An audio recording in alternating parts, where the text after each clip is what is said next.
I didn't actually get through all your stuff. So many things came up, but I think talking about beginning with this other stuff is good, and then coming back to the JFK last is probably the right way to go. Okay, sounds good. So I think your sequence is good. All right. Talking with no planes theory and all that. You certainly have an interesting history. I'm really quite intrigued. Thank you. How are you doing? How are you holding up? Your relations with Groden are what, rather contentious at this point? Oh, I haven't spoken to him for years. I don't plan on it. If I do speak to him, it'll be through a lawyer, and it'll be a something to stop him from selling the tape. Because he actually screwed you out of money, didn't he? A lot that of he it. owed you. Yeah, Yeah. all the money, everything, all the profits from the last video that we did. Yeah. Really, Yep. truly. What would you think? Would that be in the $100,000 category? There's no way to really tell unless we had somebody go in and audit the manufacturing of the video. So that's the only thing that we can probably do. But I don't Is it know. pronounced Charini, or is there a more accent on the A? Charini? You got it, Chirini. Hmm. Charini. Okay, good. Okay, well, this will be most interesting. I got your website open, so we can talk about that too. All right. Wellaware1.com. All right. Did you get a chance to watch the movie? No, I didn't. I feel terrible about that. I mean, I hope we can work around it, right? Well, I don't know. I guess we could, but I mean, I was sort of hoping for your, My since you, opinion about it. yeah, absolutely. Yeah. Yeah. Well, I'll just tell you, a whole lot of things have been going on, and I just feel bad about that. But that's still related to JFK, right? That's the last thing about identifying the players, right? Oh, yeah, yeah, yeah, Yeah, that's last. yeah. Actor-based reality in the minds of the peasants. What do you want to talk about in relation to that? Is that also JFK? It has to do with sort of me and what I've been doing, and the fact that with the Gabrielle Giffords thing that I did, Okay. yeah, I was partnered up with a person named Stephanie Sledge from the Government Rag, and it turns out that she is actually royalty, and I've found more and more Okay. royalty within these groups of people that it's just unbelievable. Okay. Okay. Well, let's try to do one of these four topics each segment. Okay, So we'll do, 25 minutes on no planes, and then 25 on energy weapons, and then 25 on actor base, and then 25 on assassin. That'll work. sure. That's good for me. Okay. Okay, it's just 1 second before I get the opening music on the air. Okay, here we go. We got the music on. All right. Have you done a lot of interviews? Oh yeah, yeah. Principally about JFK? No, about the other stuff, the actor-based reality thing. Oh, okay, very interesting. You did a lot of good work in The Killing of a President. Oh, thank you. That was a fun book to work on. I'm sorry that Groden turns out to be a scumbag. Yeah, so am I. Did he realize those color photos of the, with all the muck on the hair and all that were fake? Does he realize that? I don't think he realizes that it's fake. You talking about the Ida Docs drawings or the? No, I'm talking about the photos that the color photos from the autopsy that he believes are real but aren't. Yeah, no, he believes that they're authentic. That's very strange. Yeah. And the whole time you were working with him, he continued to believe the Zapruder film was authentic? Correct. Yes. How fucking ridiculous can you get? Yeah. Yeah. I And mean, you know better. You know better, don't you? well, now I know better. Now I know Yeah. absolutely better. But at the time, I never really thought of looking at it that way. And even though I did know Jack White, and it turns out who he is, but you know, it just never really dawned on me back in those days to look at it from that perspective. You mean that it had been massively edited? Or that it's completely, entirely faked. It's basically a staged event. Well, it's not so much it was I mean, this was authentic footage that had a big segment removed because the limo had been brought to a halt, and then they, covered over the blowout to the back of his head. They took out a whole host of events that were taking place during the limousine stop, and then they recreated it. And Well, see, that's the thing. I wish you would have watched my video because you would see that, JFK, through the biometric stuff that we've all done with the ears, teeth, and everything else with the landmarks of the face and with his wife, is actually Jimmy Carter. And that's what we were saying, that this whole thing has been staged. It's all faked. okay, hang on. Well, we'll save that for the last. Sure. Hmm. This is Jim Fetzer, your host on The Real Deal, with a very special guest today, Ed Sherini, who has a wide variety of experiences to discuss, but where perhaps some of the most important elements of his life included that at age 15, he was hired by Robert Groden to illustrate his book High Treason, and subsequently did a great deal of artwork for The Killing of a President, which I regard as one of the most important books ever published on the assassination. Not that I agree with everything that Robert Groden maintains. In fact, there are a couple of key issues that Ed and I will discuss during the fourth segment of the show, but that Ed's contribution seemed to me to have been superlative. He has views on a wide range of issues, including 9/11, and the issue about planes, no planes, and so forth, where we're going to begin today. So let me just say, Ed, it's a real pleasure to have you here on the show. Oh, thanks for having me on. I'm really pleased to be on the show. I'm really quite delighted. So one of the topic we might begin with then is no planes theory from what you would describe as a logical perspective. Why don't you take us through your assessment of the planes, no planes issue? Sure.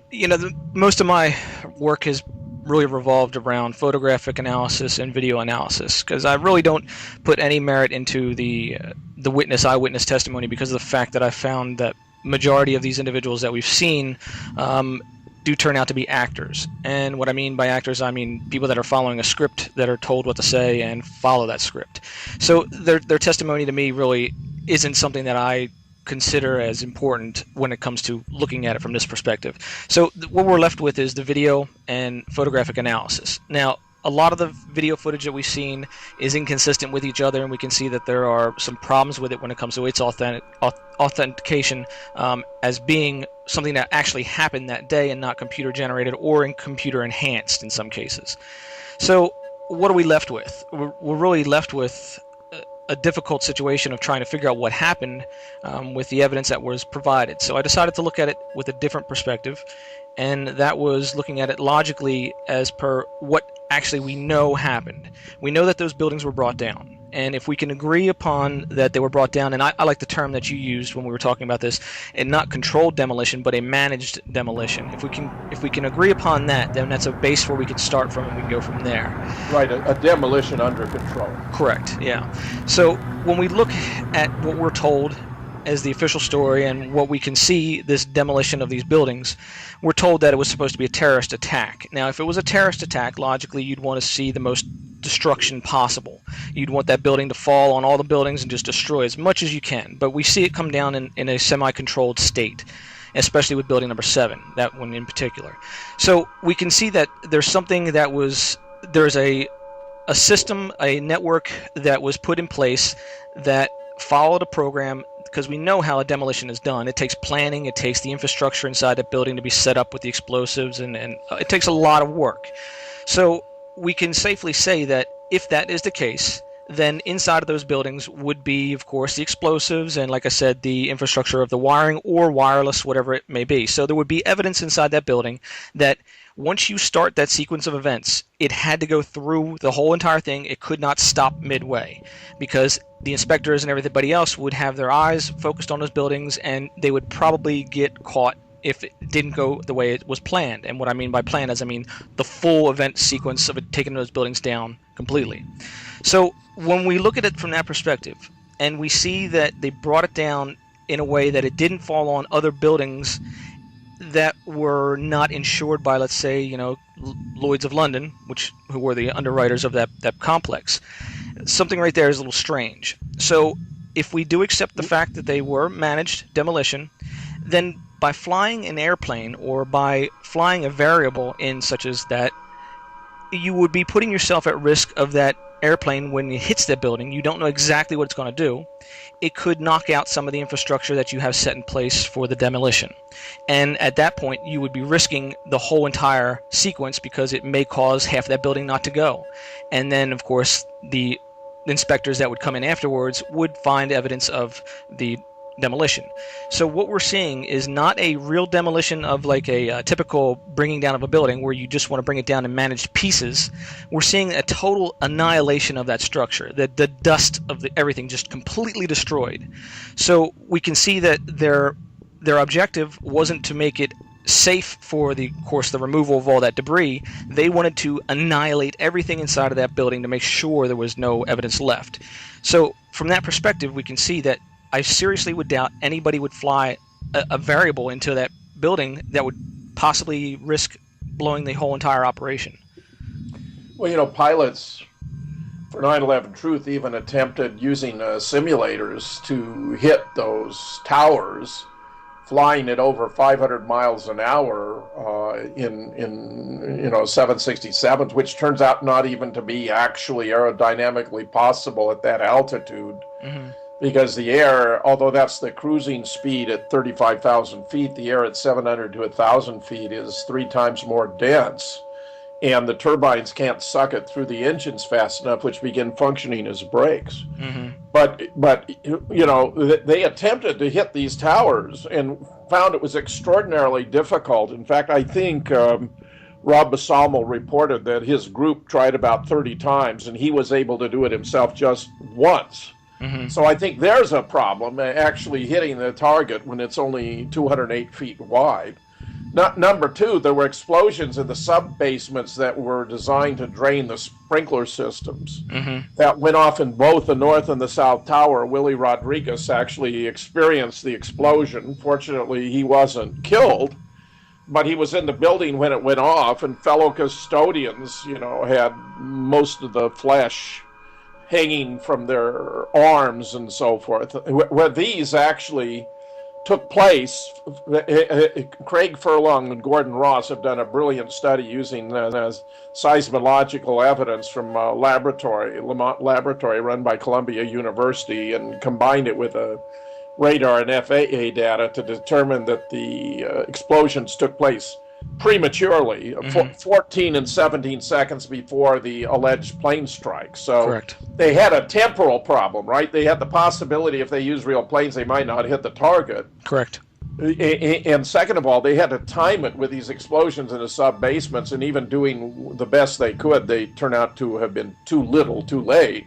Correct. Plus, of course, there's the elementary physics. You're probably well familiar with this, Ed, but if you do a frame-by-frame advance on both the Hezar Kani and the Evan Fairbanks films, you discover that the plane passes through its own length into the building in the same number of frames it passes through its own length in air, which means that the velocity of this aircraft was completely unaffected by a 500,000-ton building. Correct. And it was actually intersecting with 8 different floors in the case of the South Tower, 7 in the case of the North, and each of those floors consisted of a steel truss filled with 4 to 8 inches of concrete, which would have posed enormous horizontal resistance. Plus the elevator shafts. But meaning jet fuel was supposed to fall through the elevator shafts to simulate the cause of the explosions in the sub-basement, is that's what you mean by that, but we can come back to it. Oh, no, I meant by just the obstruction, just that plane not being able to go through that physical building the way it was shown to. Oh, yeah. It's all completely preposterous. I did a calculation. Since the plane was 160 feet long, and the building's only 208 feet wide, it has to go from over 100 miles an hour to 0 in 48 feet, which I calculated at 56 1,000th of a second, which is, of course, physically preposterous. But not only that, the plane ought to have crumbled external to the building. Maybe the engines would have entered. The windows were relatively small, certainly represent less than 25% of the surface area of the facade. So while some parts of the plane might have entered, most would not. The wings would have broken off the tail, body seats, luggage, fallen to the ground, none of which happened. Correct. So we really have a preposterous scenario. But Plus they had to get the plane all the way into the building before it exploded, which wasn't even physically possible, and therefore they had to find a way to fake it. Correct. And, we see the eyewitnesses, and like I said, I don't really like to take their accounts into consideration, but we do see a contrasting, eyewitness accounts that some are standing there when it was supposed to be happening live, and of course there was no sound, and they don't even notice or say or mention a plane coming in, which you would hear, of course, the roar of the engine. So yeah, there's so many different problems with that. But by looking at it just from a logical point of view, we can see that there were no planes that hit those buildings. There absolutely was not. And from that point, when it goes to the Pentagon, well, before we go to the Pentagon, sure. How do you believe that the imagery was faked? I mean, we have all these videos, there are about 52 that show what's supposed to be Flight 175, Mm-hmm. but turns out not to be, hitting the South Tower. And lots of witnesses claim to have seen a plane and even heard a plane. I'm just wondering if you have an analysis of how that form of fakery was done. Well, that may not have been fake, because we do see planes flying around after the strike on the building. We see, of course, the ghost plane above it, if this is all real. But the FAA didn't bring those planes down till after the events happened. So there were still planes in the air, and they could have guided a plane by remote past the buildings, and in a way that from the perspective of the camera, it would look like it was flying towards the buildings. There's lots of different variables that could go into this, but when we look at the planes that they show us that did strike the building, we can see that there's graphic problems with it. It's computer generated with a lot of the aspects of it. That's your impression, that we're dealing with computer generated images? That, and the fact that when we're shown the footage and we have our major networks and all of them seem to be sharing the same footage, it looks as if they were, of course, basically hijacked the live feed and it was fed to them, which Are you there? Yeah. So that right there, there's and they're able to do that, of course. You have the Federal Emergency Broadcast System that can intercept the broadcast and take it over and seize it, but I don't think that was used. But just the hub of where the news feeds come down from the satellites, it's fed into the newsrooms, and they're, of course, broadcast live. So the people in the newsrooms wouldn't know. They would be looking at the screens and accepting what they see on the screen as real. But we can look back on it with the archives and see that there was definitely a problem with the imagery. Well, this is very interesting. I mean, I have spent quite a lot of time on this question, and it turns out that a very astute guitarist, a blues guitarist from Australia by Gerard Holmgren, noticed almost right away that the Bureau of Transportation Statistics records showed that Flights 11, which allegedly hit the North Tower in '77, the Pentagon, weren't even scheduled to fly that day.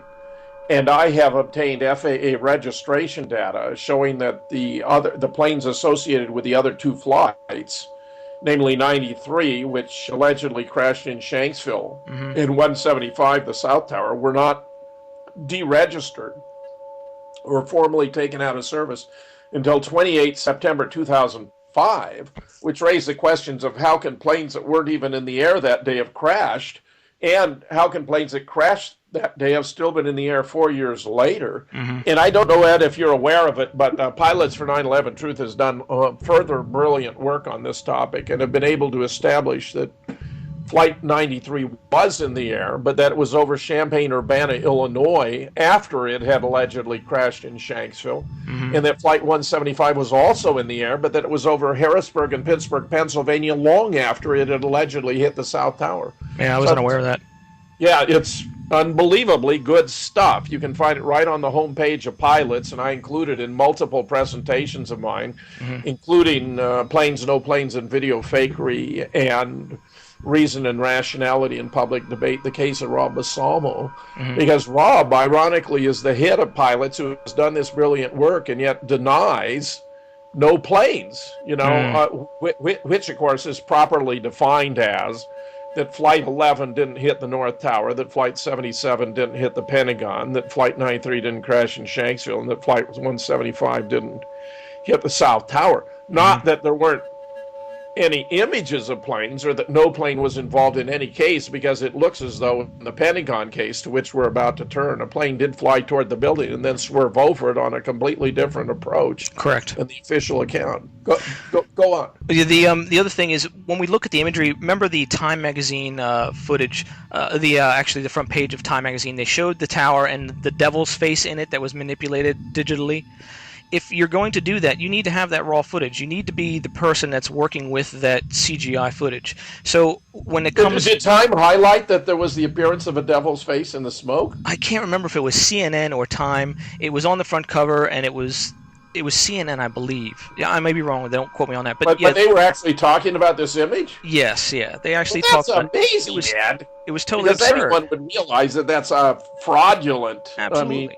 They did it for like very short, and then they never mentioned it again because I guess they realized that if somebody was going to do that, they need the CGI footage to be able to do it that well. So there's all these different little mistakes that they've made, and it's obvious that it was, of course, planned ahead of time. And we see these actors that I've uncovered down on the streets talking to the reporters, and they're standing in front of a green screen, and we can see that. And one of them even says, I don't know what role I'm playing right now, so I'm just standing by. The terminology that he used, that wouldn't be somebody that's standing there saying what role I'm playing. So they've messed up a lot of times, but we just have to really keep our eyes open for those things. And putting that all together, we can see that there was definitely beforehand knowledge of this going to happen. So they had time to create the footage and do the CGI stuff, and shoot the footage with the green screen. So then on that day, it was merged together with live footage and with the pre-recorded footage back and forth. And that's why we see the inconsistency with the quality of the video, where like some of the scenes are very cloudy, and it looks, you don't even see the perspective past the buildings where it's been shut off. You can't see any buildings past it, and then they cut to another live shot where it's very crystal clear that day, and it was a very bright and beautiful day, and nothing in the sky at all. So the inconsistency is obvious, and that's causes a problem. Yeah, fascinating. Well, we can defer pursuing that further, perhaps in the second segment when we talk about what happened to the Twin Towers. But please continue with your analysis of the Pentagon. The Pentagon was something that I was really interested in because of the fact that we have really good footage of the aftermath, the damage of it, and that caught my eye. And in particular, if you go to my website, I put some footage up there, or actually some photographs for people to review, because it's a little bit easier for them to see it.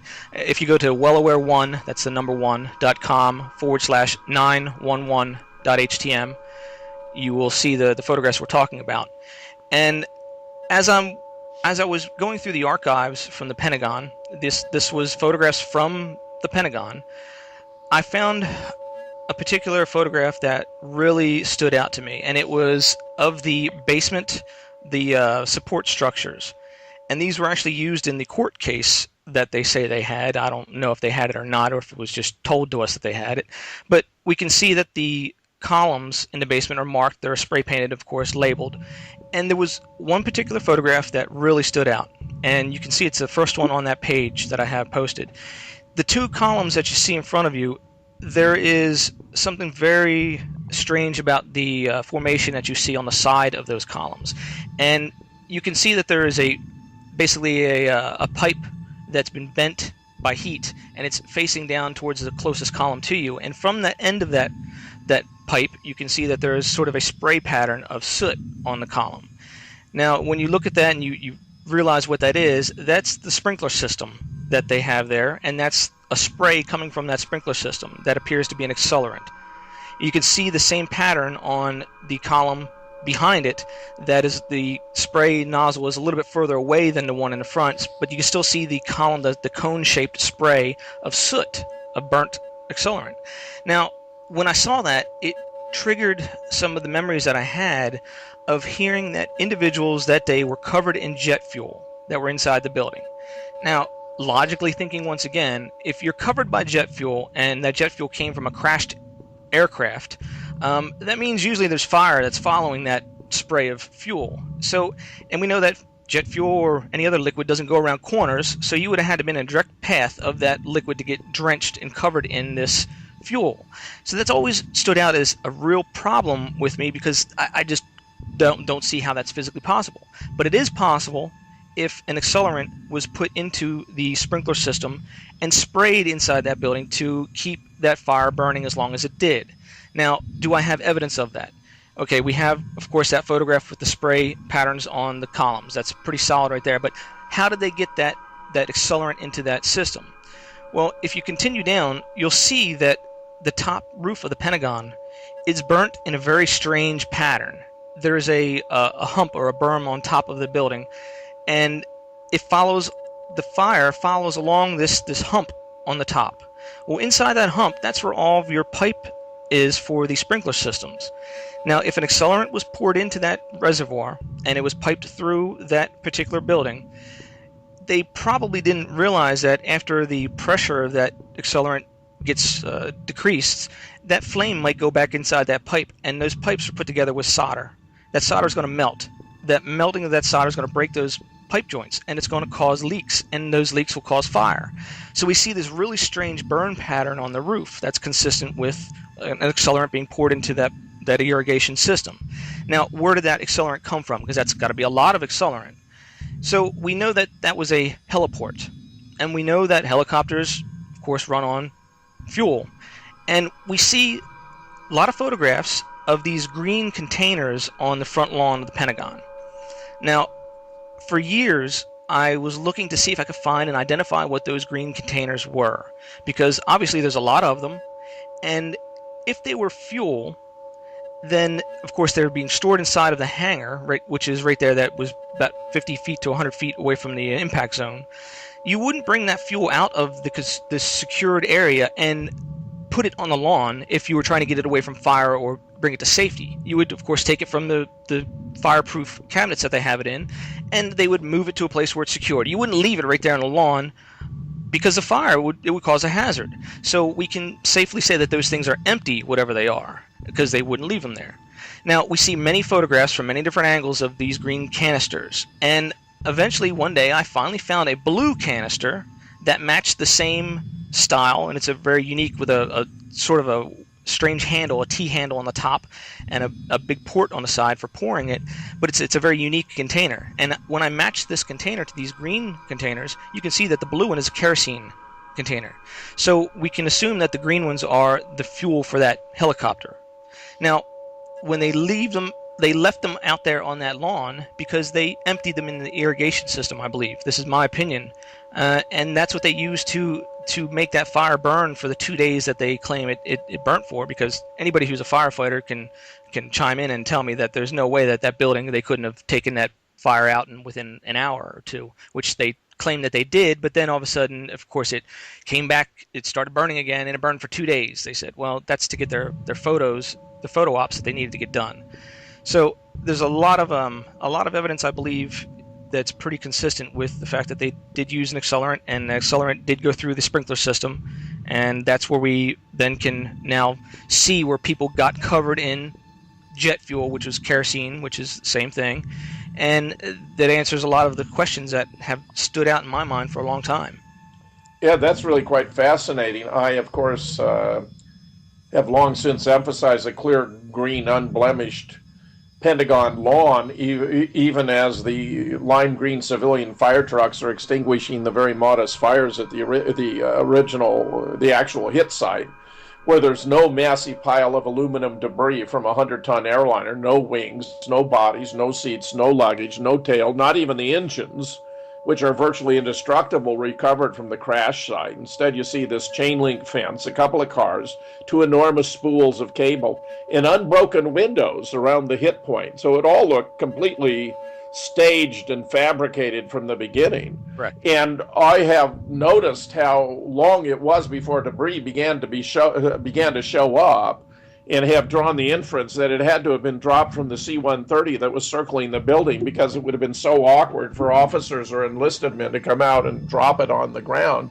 But it even included a piece from a fuselage of a 757 that showed no signs of any violent impact, no burning or singe from an intense fire, and actually had snared a piece of vine not indigenous to that area, where an attorney from Columbus, Ohio, James Hansen, traced it back to a crash in Cali, Colombia in 1995, where it actually crashed through a jungle that had just this kind of vine. Really? And yeah.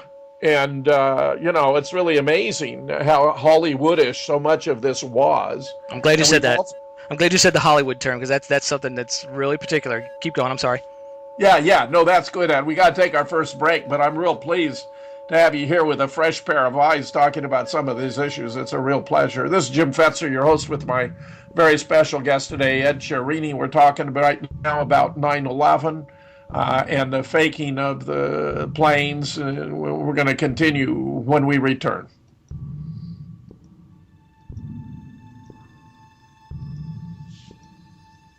We got a 5-minute break in if you want to get a cup of coffee or anything. Oh, yeah. Let me go to the bathroom real quick. Yeah, you got it. No problem.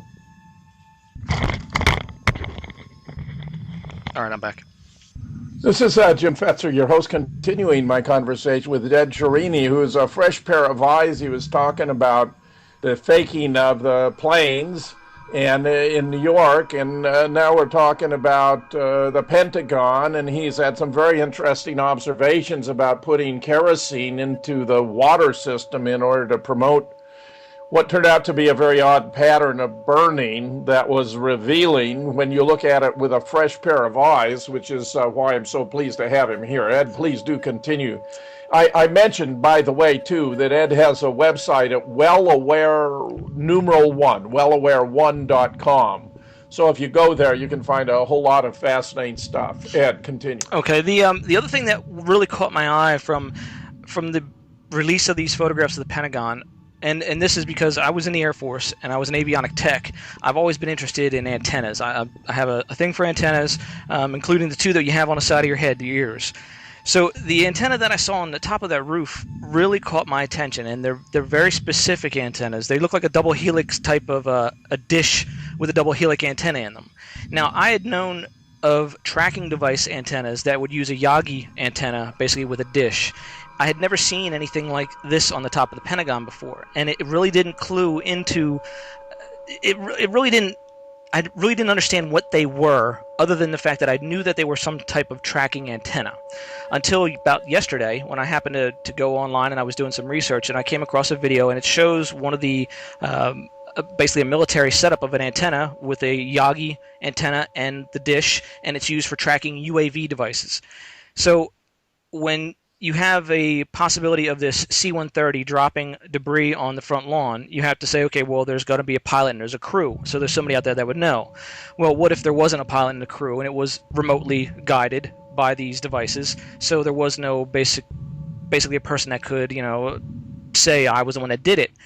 A lot of these things that I'm seeing were remotely controlled, and I would say the planes that you were saying that could possibly be the ones that flew by the World Trade Center also, that we see in some footage, I do believe that some of those are real, and they could have been, of course, remote controlled planes. We've had this technology since back in World War II. We had the technology to do remotely controlled aircraft, but we couldn't take off or land with them. They actually had pilots, and President Roosevelt's son, Teddy Roosevelt's son, was one of the pilots that was trained to take these airplanes off, and then they would jump out of them with parachute. So once they're in the air, they could guide them by a chase plane, and they could do whatever they wanted with them. So we've had the technology for a long time, and it's advanced. Of course, we see the drones and the UAV devices today, but these antennas on that roof were very suspicious, and now I do believe that they happen to have something to do with the aircraft that we do believe that is real, that did swoop and dive the Pentagon, but did not strike it. Very, very interesting. Very interesting. Yeah. The best supported theory that I have encountered about how the faking of the images took place in New York has been advanced by Richard Hall in his study, 3D radar study for Flight 175, suggesting that it was done using holograms that were projected from a plane that was flying 1,400 feet to the right of the projected image, and that it had to fly faster than a standard 767 could fly to preserve the integrity of the image as it was viewed from the ground. And because it was a real plane, the one that was not conspicuous from the ground, I don't know if it was the painting underneath to make it look like the sky or a cloaking device, but the sound of the real plane that was projecting the image appears to have been taken for the sound of the projected image. And where Richard not only established that for Flight 175, but when he turned to the North Tower hit, he found the same pattern although the image that was being projected there looked overwhelmingly less like a Boeing 767 than in the case of 175. So this is really fascinating stuff. I'm really appreciative of your added contributions here about the Pentagon. Ed, let's go back to the Twin Towers in New York. I know you have observations about whether or not the idea of a directed energy weapon is tenable or not. Sure. The theory of a directed energy weapon, of course, has been pitched out there, and I strongly, at least from the perspective of the photographic evidence that I see, that type of thing, it was not used. If it even exists, I don't know. I don't really know if there's any evidence other than what people have said to even claim that they exist. So when we look at some of the photographs where we see these burnt cars that are singed and just basically burnt inside and out on the street, people were saying, well, that's because of this, either the cloud of gas that basically comes off of the destruction of the buildings caused those burns in those vehicles, or it was the energy weapon, or basically explosions that were on the ground beforehand. Well, there's inconsistencies with that, and here's the reason why. When you see those vehicles, if you look behind those vehicles, of course there's buildings, and there's of course the crosswalks and the poles to hold the lights.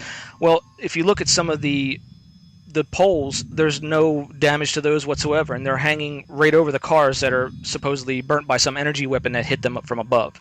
Those are metal poles, they're not damaged, so right there we have a problem with it. Second, when we look at the vehicles, if you really pay attention to those vehicles, you'll notice that they don't have any emblems on the vehicles, and there's no steel belting where the tires were.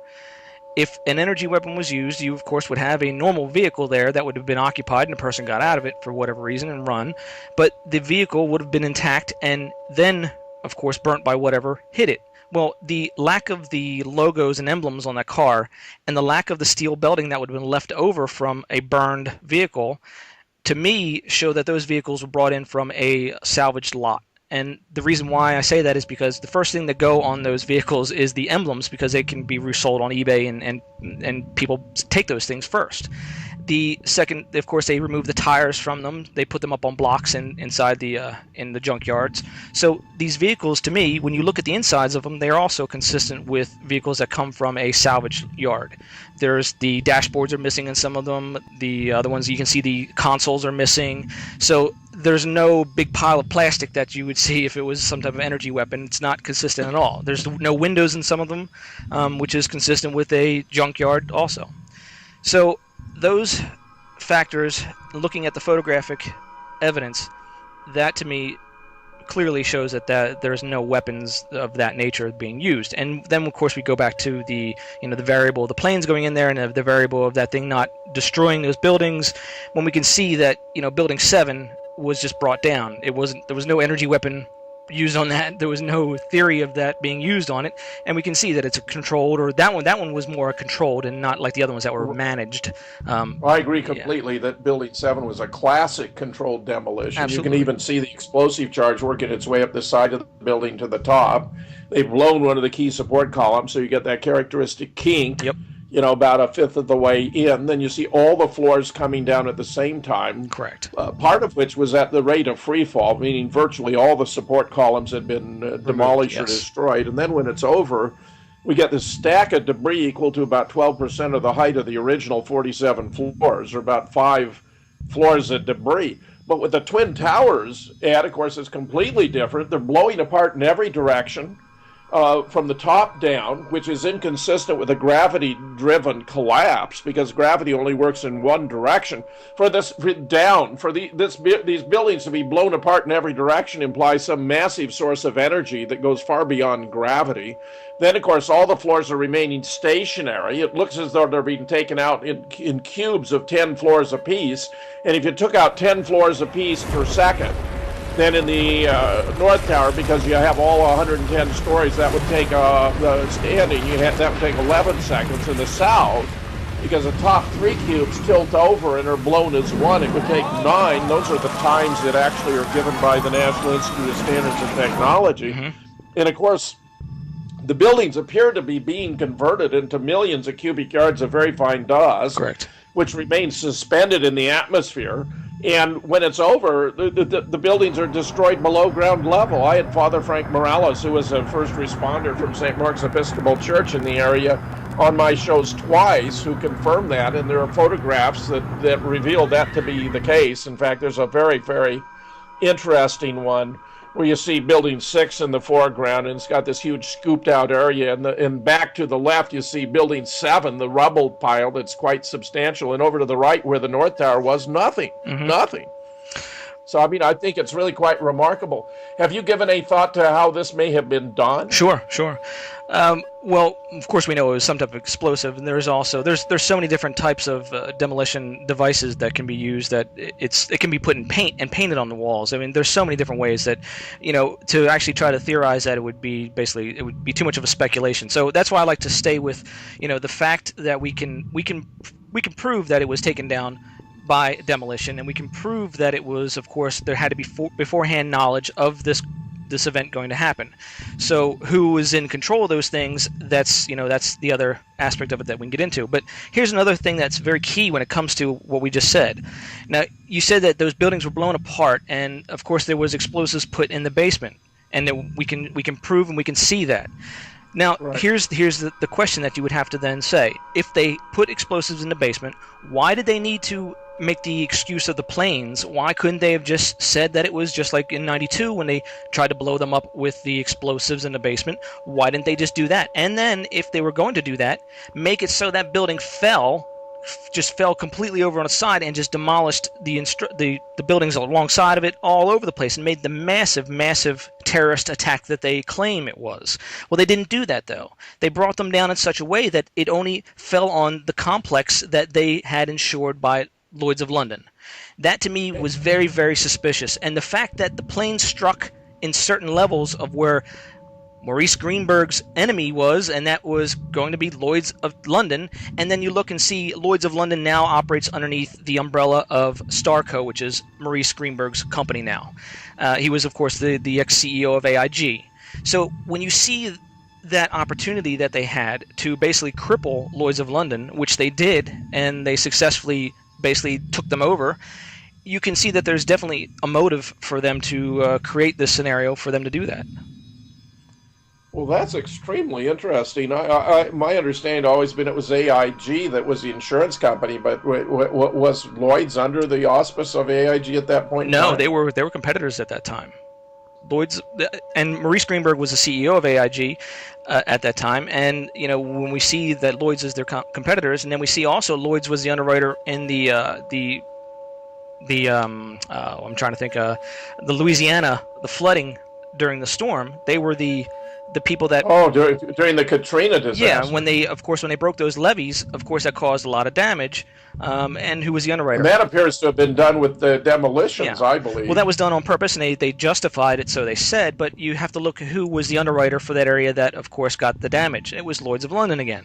So we see this crippling. Wait, Ned. You're telling me that you've heard official accounts claiming that they deliberately blew the levees because of some fabricated reason? No. They blew it because they said that if they didn't, it would cause more damage than if they did. So that's why they blew them. And how could anyone believe such a thing? Absolutely. Well, that's my problem with all these theories anyway. But when you look at the end result of it, and Lloyd's of London seems to be the person that they were, or the company that they were attacking, and then you see, of course, Maurice Greenberg behind it, and we see his name popping up in a lot of different things, and of course that one of those things being something that I've been specializing in the past year and a half, and that happens to be the use of actors and his family members in these events that we see on TV that we believe are real, and they're not. They're actor-based reality. Well, tell us more about Maurice Greenberg then, in AIG in relation to Lloyd's. Lloyd's has always been like the most reputable insurance company in the world. Sure. I mean, then the thought behind that could be that Lloyd's didn't even know that they were the ones that were being attacked because, who knew? It basically was a terrorist attack, so it was said. And, the underwriters, of course, they had to pay out the, $4 billion on that in excess, yeah. So on a $114 million investment, correct. Only 6 weeks, where he took control of the World Trade Center only 6 weeks before. Correct. 9/11, Larry Silverstein got a return by having a a terrorist attack clause in the insurance and claiming with 2 planes it was 2 attacks, double indemnity, and got back over $4.4 billion on his investment. Correct. So it stinks all the way around with that whole scenario of the insurance fraud. And when I started to put together the Lloyd's of London issue, I started to then look, and this is, say, a few weeks ago, actually a few months ago, I started to put this together with the insurance companies. And I saw that I went to the list of who are the top insurance providers here in the United States, who are the biggest underwriters. And of course, there's AIG. And I said, well, who is the one that's, of course, they're the next in line, their competition? Well, it happens to be a company, Prudential Financial, and they actually insure